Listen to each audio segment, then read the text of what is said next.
Assalamualaikum warahmatullahi wabarakatuh. Halo sahabat TV 10, berjumpa kembali dalam program Bincang Psikologi dari TV 10. Satu program istimewa yang hadir untuk Anda, tentu saja semoga berharap untuk bisa memberikan solusi atas permasalahan Anda. Nah, kali ini bersama saya Carla Ratna dan juga psikolog kita Bapak Setio Purwanto. Assalamualaikum Pak Setio. Waalaikumsalam. Sehat Pak? Alhamdulillah. Alhamdulillah. Oh iya, kita mengingatkan juga untuk sahabat TV 10, jika mungkin sahabat TV 10 ingin memberikan ide untuk tema ya Pak ya, tema apa yang mau kita bahas, boleh kok langsung bisa chat di nomor hotline yang tersedia di bawah ini. Nah, dengan begitu Anda nanti bisa mengirimkan tema apa yang mau kita bahas gitu ya Pak ya. Disesuaikan saja dengan permasalahan apa yang yang Anda rasakan, terus pengen dibahas, bisa di sini gitu. Durasinya kurang lebih 30 menit kita bahasnya. Kalau mau lebih privacy lagi, mau lebih lama lagi ya langsung konsultasi. Konsultasi pribadi ya Pak ya. Baik, di kesempatan kali ini Carla kembali mengunjungi Pak Setio Purwanto di Padepokan beliau, Padepokan Patrap Surakarta. Ini letaknya di Gumpang. Pak pengen tahu, saya penasaran kenapa sih Pak dikasih nama Padepokan Patrap? Ceritanya sedikit Pak, cerita. Patrap itu kan bahasa Jawa ya. Itu kalau di bahasa Indonesia kan namanya perilaku. Perilaku, iya. Jadi Padepokan itu training center. Jadi training center untuk perilaku. Untuk perubahan-perubahan perilaku yang lebih baik. Oh gitu ceritanya. Ceritanya gitu. Jadi penerapannya ini selain ilmu psikologi juga ilmu agama? Ilmu agama juga. Oh yes, keren ya. Berarti selain psikolog Ustadz ya Pak? By the way, di kesempatan kali ini kita sudah mempersiapkan satu tema menarik Pak. Iya. Ini satu tema yang mungkin pernah Anda alami atau mungkin orang terdekat alami juga ya. Sebagai contoh gini, misalnya kita sebenarnya sedang butuh ide atau pekerjaan kita atau tugas kita itu butuh ide, tapi biasanya kita itu bisa dengan mudah dan lancar untuk mengerjakan. Tapi tiba-tiba kita itu tidak bisa memberikan ide apapun atau nggak bisa gitu loh, punya pikirannya tuh, aduh nggak bisa ini, nggak ada ide apa-apa ini gitu. Mentok nih. Nah, kalau dalam ilmu psikologi itu termasuk apa ini Pak? Iya, itu namanya blocking ya. Blocking. Apanya yang di blocking Pak? Di block. Kadang-kadang pikiran kita tuh bisa terblocking. Jadi tiba-tiba ngeblank. Iya. Nah, kayak kosong gitu, kayak lupa sekilas, lupa sekejap gitu. Nah, mungkin ketika kita bicara seperti ini, seperti saya di depan kamera seperti ini, tiba-tiba tahu-tahu blank. Aduh, tadi apa ya? Tadi gitu. apa ya?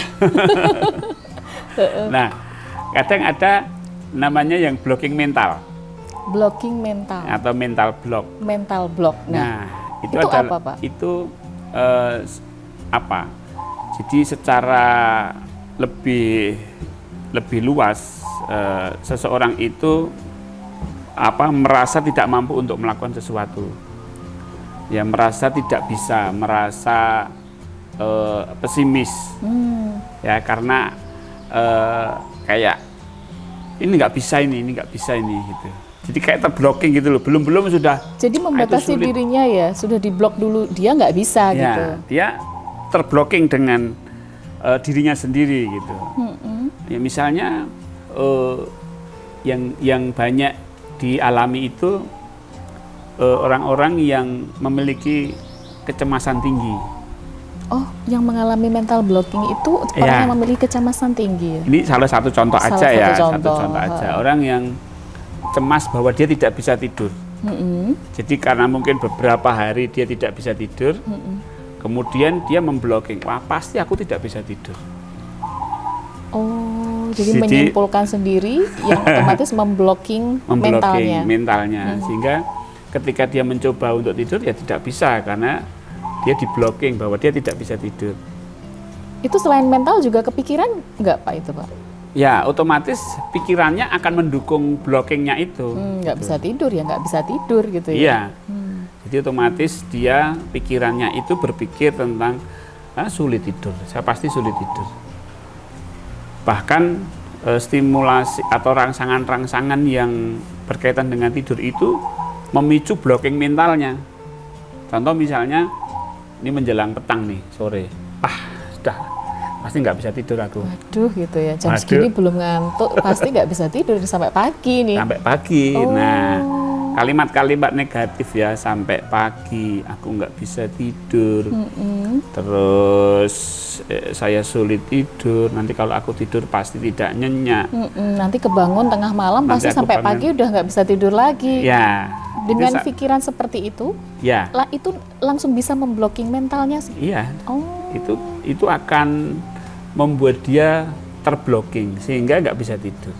Makanya blocking mental ini terkait dengan kekakuan diri atau rigiditas. Jadi orangnya rigid itu loh, pasti begini. Jadi dia belum itu sudah memastikan. Sudah memastikan dirinya ya nggak mampu, ya pasti gini gitu ya. Pasti gini gitu. Contoh misalnya saya tidak terbiasa di depan kamera nih. Biasa Pak Sugio. Contohnya ya. Terus kemudian ada TV 10 datang ke saya untuk wawancara gitu. Waduh, aku nggak bisa nih. Pasti aku nanti gemeteran. Pasti aku bingung mau ngomong apa Pasti aku bingung ngomong apa nih. Pasti aku tidak bisa ngomong di depan kamera. Nah itu nanti ketika betul-betul kejadian berada di depan kamera itu, ya akan terjadi apa yang menjadi blocking mentalnya dia. Jadi nggak bisa berpikir sama sekali ketika di depan kamera gini. Jadi malah terwujud sendiri ya Pak? Iya terwujud. Blocking mental itu kayak kayak akhirnya menjadi sugesti diri. Tapi sugesti negatif ya itu? Nah itu negatif, biasanya begitu blocking itu gitu kan. Nah itu kebanyakan disebabkan karena ketakutan. Karena ketakutan, kecemasan itu? Ya, misalnya saya nggak mau dinilai negatif oleh orang lain, gitu kan? Ketika dia berada di depan kamera, pikiran dia itu sudah saya dilihat oleh orang lain gitu. Nah, saya takut dengan orang lain itu menilai negatif saya, padahal kan orang lain juga belum tentu menilai negatif kan.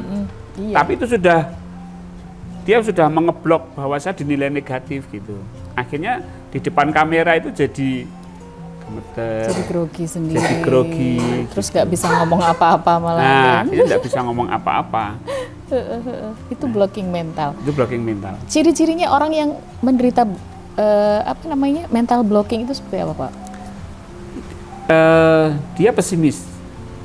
Pesimis ya? Ya pastilah orang bilangnya saya nggak bisa, saya nggak mampu, itu pasti orang yang pesimis ya? Orang yang pesimis. Dan memiliki tadi ya, ketakutan tadi. Jadi orangnya itu lebih kecil hati lah. Kecil hati, jadi lebih orangnya juga kurang termotivasi untuk melakukan hal-hal yang bersifat menantang gitu. Dia lebih pada rutinitas. Udah aku tak ini aja, rutinitas gitu, yang aman-aman saja bagi saya. Cari aman ya. Cari aman. Iya.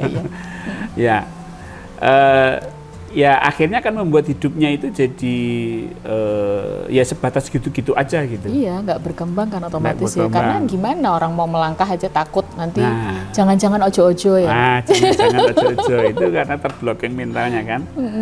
Nah, padahal kalau kita pernah dengar motivator itu kan ada yang misalnya kita harus out of the box, ya keluar dari kotak.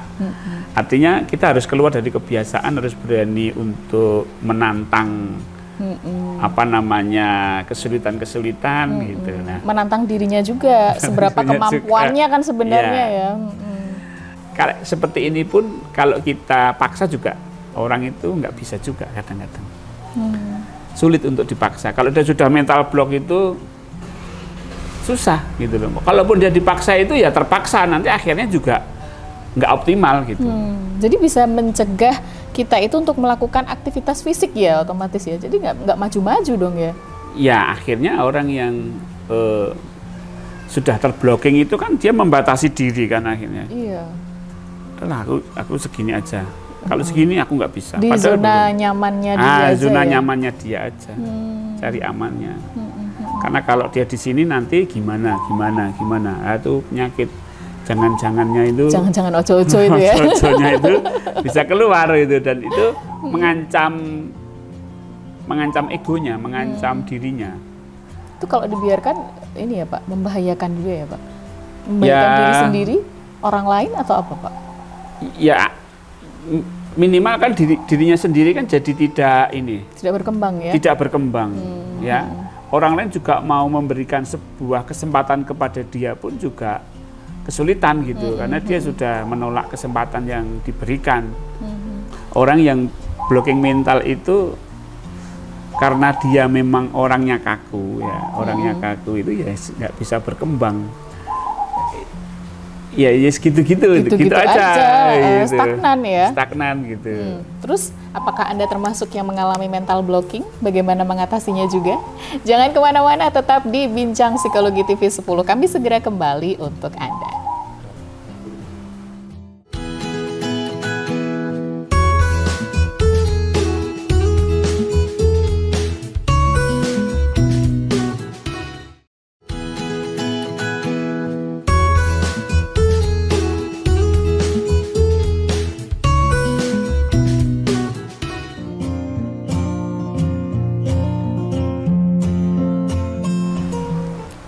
Bincang Psikologi dari TV 10 bersama saya, Carla Ratna, dan psikolog kita Bapak Setio Purwanto.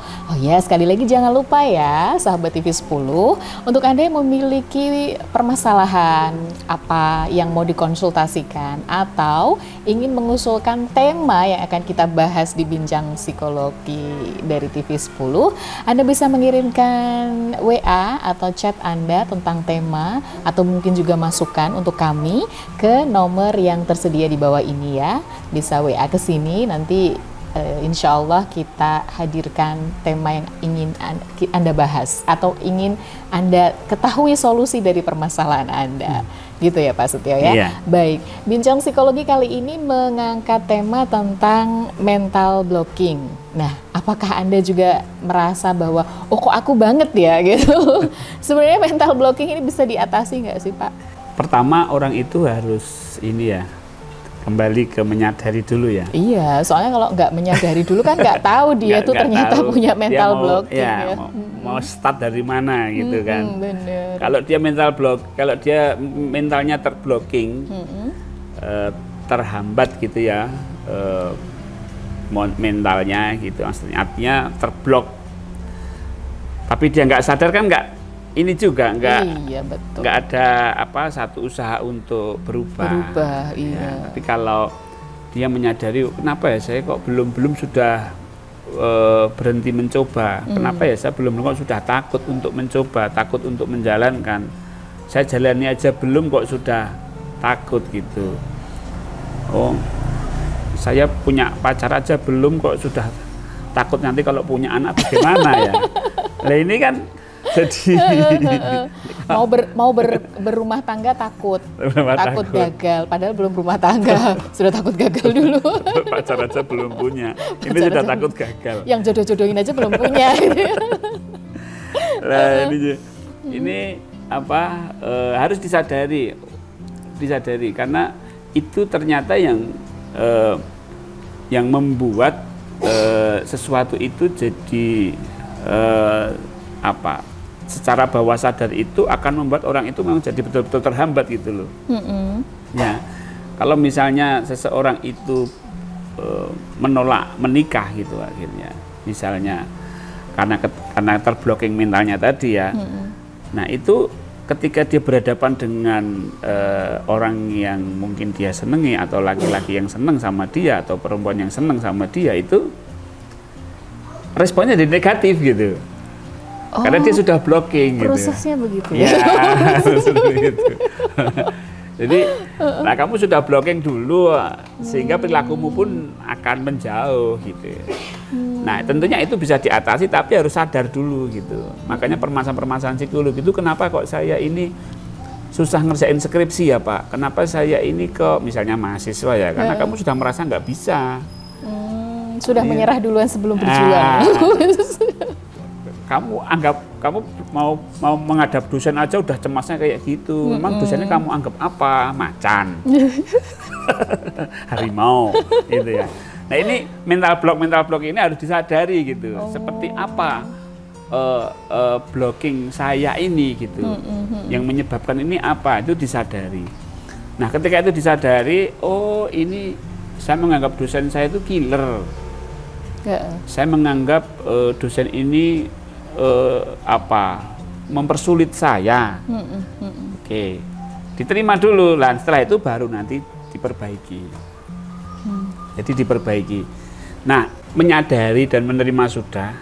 Jadi langkah selanjutnya adalah melakukan satu tindakan yang dapat ya melonggarkan lah, usaha-usaha untuk melonggarkan blockingnya tadi. Yang pertama adalah dengan istirahat. Oh, justru relaksasi. Malah istirahat ya? Ya, artinya istirahat itu ya menyesuaikan dengan keadaan ya. Jadi ketika memang diberi tugas ini, jangan katakan nggak bisa dulu gitu loh. Oke, siap. Nah, dia mengistirahatkan dulu. Istirahat ini sebenarnya bisa membuat lebih rileks sehingga pikiran itu kalau kita itu istirahat, rileks, bahkan berpikir tentang hal-hal yang menyenangkan itu, pikiran itu lebih terbuka. Ya, lebih terbuka gitu. Jadi istirahat ini adalah memberi kesempatan untuk pikiran kita itu untuk terbuka ya, Pak. Betul. Jadi ketika kita rileks itu, pikiran itu akan lebih mudah untuk berpikir secara bebas. Nah, sehingga ketika itu dia bisa menemukan satu kemungkinan bagaimana untuk menjalankan tugas-tugas itu atau menjalankan hal-hal yang memang tadinya itu dia mengalami blocking tadi. Oke, kemudian yang kedua itu adalah bisa dengan latihan-latihan yang membuat lebih bebas. Jadi seperti misalnya menggambar. Oh, menggambar. Kalau ini memang jadi dia suka menggambar. Dia berekspresi gitu ya. Ya. Oh, mengeksplor dirinya. Nah, mengeksplor, mengekspresikan. Nah, itu kan bisa. Kalau dia suka menggambar ya menggambar. Kalau dia suka menulis ya menulis bebas aja. Menulis apa yang ada di dalam pikirnya ditulis gitu, tulis, tapi jangan yang harus ini, harus itu gitu. Menulis bebas. Bebas ya. Jangan sampai ada kekangan-kekangan. Itu latihan untuk melonggarkan mental block. Nah, bebas lagi juga misalnya, pokoknya keluarlah bersepeda atau keluar naik motor atau jalan-jalan gitu. Pokoknya keluar aja gitu. Dia keluar ke jalan keluar yang misalnya jalan-jalan yang jarang dia tempuh gitu, melewati hal-hal yang jarang rutinitas lah, yang biasa dia lalui. Jadi gitu. Bebaskan diri Anda dulu deh gitu ya. Itu terapi juga ya Pak? Itu terapi juga. Mental block. Ya, jadi apa yang dia sukai itu coba dilakukan secara bebas. Oh iya. Ya, secara bebas. Nah, itu akan lebih membuat pikiran itu tidak rigid, tidak kaku. Melatih untuk tidak kaku. Kan tadi permasalahan blocking mental itu kan karena rigiditas. Pikirannya tuh kaku gitu. Pikirannya kalau enggak ini enggak. Jadi solusi itu hanya ada satu gitu. Kalau enggak ini enggak gitu, kayak pakai kacamata kuda gitu. Nah, jadi hanya fokus di misalnya ini satu pintu aja gitu ya Pak ya. Padahal sebenarnya ada pintu lain, malah justru pintu yang terbuka gitu. Iya, padahal ada. Sebenarnya kalau ini mau dibuka gini tuh, kacamata kudanya itu akan akan menemukan banyak alternatif. Ya. Nah, itu bisa dilakukan dengan melakukan latihan-latihan yang bernuansa kreativitas. Ya, bahkan kalau dia suka bercocok tanam ya nanam apalah itu yang bonsai atau yang ini. Malah justru gitu ya, bercocok tanam. Misalnya nanam apa yang aneh yang belum pernah ini dia buat gitu. Nah, kalau dia sudah melakukan sebuah kreativitas, maka ada satu fleksibilitas ya. Satu kan orang menggambar itu harus fleksibel. Orang menggambar fleksibel, orang jalan-jalan fleksibel.